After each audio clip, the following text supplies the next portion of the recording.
Welcome to the Grindheart Mix Show, and in this clip, we talk about the viral video of Marvin Winans getting mad with a lady and embarrassing her because she didn't give $2,000. Marvin Winans, Marvin Winans was confronted by the social media because this lady gave all her last money. She gave her $1,200, and he was not happy with it. He wanted $2,000. That is sickening. Yeah, Utterly disgusting. and she was up there with her son. I know you saw the video. Yeah, I did actually. So I saw the other video also where this lady gave like $2 and some change, and he was not happy about it. This lady came up there with $5. That's what she probably had. You're supposed to give what you have. The other lady came up there. I'm knocking the $2. I'm not knocking it. When the other lady came up there with $500, and he was a little more excited. Then the lady came up with $1,000, and he was real excited. So he was just showing his true colors, because if you're a real pastor, you should be happy when anyone donate to you. Shout out to all the churches who are really real and that really help people. You know, there's some churches that got food banks. And this poor lady, she thought, her donate is going to give her a blessing. But, it's not about giving your money up to get blessings. If you're going to get blessings, you're going to get blessings. You just have to believe. That kind of reminds me of that African pastor that was talking about, people being raptured. And it also reminds me of Marvin Sapp when another gospel artist wanted less. He wanted everybody in the church to give $20, and he was talking about locking the door. Shout out to Detroit. That's actually where Marvin Winans that embarrassed that lady about the money. That was actually in Detroit. Speaking of Detroit. Yeah, shout out to the D. I love Detroit. And Detroit is like, 3 hours? 4 if you take them, gotta stop, get gas, whatever. But Detroit ain't too far from my hometown, so we fuck with Detroit heavy. Yes. I like Detroit. That's a shout out to Detroit, And it's a good music scene, just like Cleveland, man. So many talented bands came out of Cleveland. Cleveland definitely, shout out to Ohio at this point.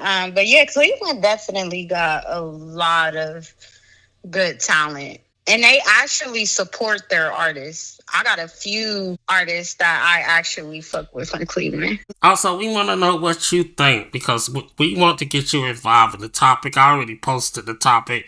What do you think about Marvin Winans?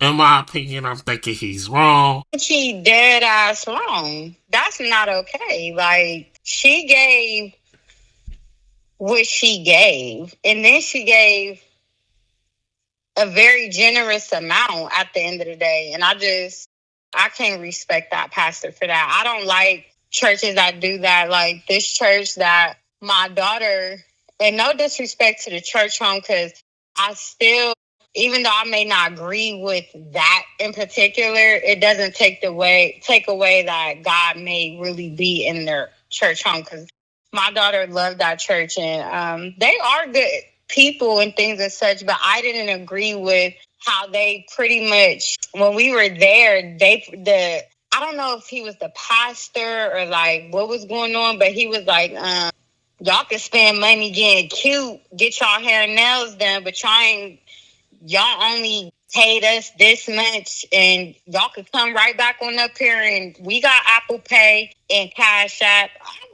Dang. Yeah, I remember a church I was going to. The guy did a whole sermon. See, he was a good pastor, but he started doing the prosperity preaching. Like he went from being Bible based to the prosperity. The Jim Baker, Kenny Copeland. Kenny Copeland is like the godfather of a lot of that. And so He was like, if y'all can pay y'all cable bill, why you robbing Jesus? I was like, what? Because people in that church, they would come up to the collection plate and they would give hundreds. And they would, and if you know anything about going to church, you got to give to the pastor anniversary, the first lady's anniversary, the kids, the everything. You got to give for their anniversary. Then you got to give for the pastor for how long he been as a preacher. They taking out money for a lot of stuff. At that church, those people, they gave, like, for real. And That's ridiculous. he ended up building a new church, even though the old church was all okay. But what happened is he went to Creflo Dollar Church, and he was amazed about how Creflo Church was. So he wanted to become a mini Creflo. And so he started preaching about money because he wanted to be Creflo. He even told us, y'all could be, I could do y'all just like Creflo do. And those people don't have no Creflo money. Creflo's in Atlanta. This was a southern church in the middle of the woods. He was telling them, if you go to Creflo Church, they take up collection at least about 9 times. I was just so you know. Actually, I would not trust no church in the middle of no woods. I'm not gonna lie though. I was like, when I was around like 18, I went to this apostolic church, and honestly, I won't say like anything was bad, because that church really had allowed me to get the Holy Ghost. Like I know how to speak in tongues and things like that. And that is something I'm grateful for them about. But they were very strict. No, they made me take out like my nose ring, my tongue ring, all my piercings. I could only wear like skirts to church. But they were so strict. It was very, what's the word? Like a cult. But it was still a good thing. I still got some good things out of that. Well, they kind of remind me of that. If you're in the rural North Carolina, when I say church in the woods, there's roads, there's maps. It's not in the middle of the woods where you won't be able to be found or anything. But what I mean is, North Carolina has a lot of woods. Well, I'm in Georgia, so I'm in the South. Let's not forget. It's just like Georgia. It's nothing, but you're going to get fucked out here.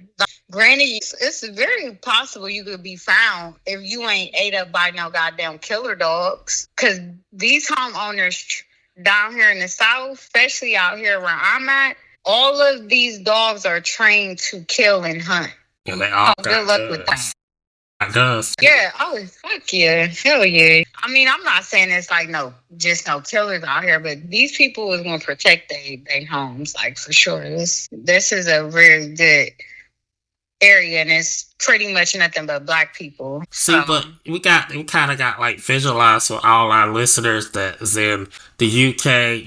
We're international. They may not understand what I'm saying, because shout out to the UK. I got to remember, we got people in the UK, we got people in Canada, we got people everywhere. So shout out to all you guys. Absolutely. And shout out to my church, Mount Zion, and Pastor Humphrey, because at Mount Zion, my pastor ain't never once talked to the congregation about no money. If you give, you give. And they actually have been there for me in hard times, because I am a single mom and I have been on hard times.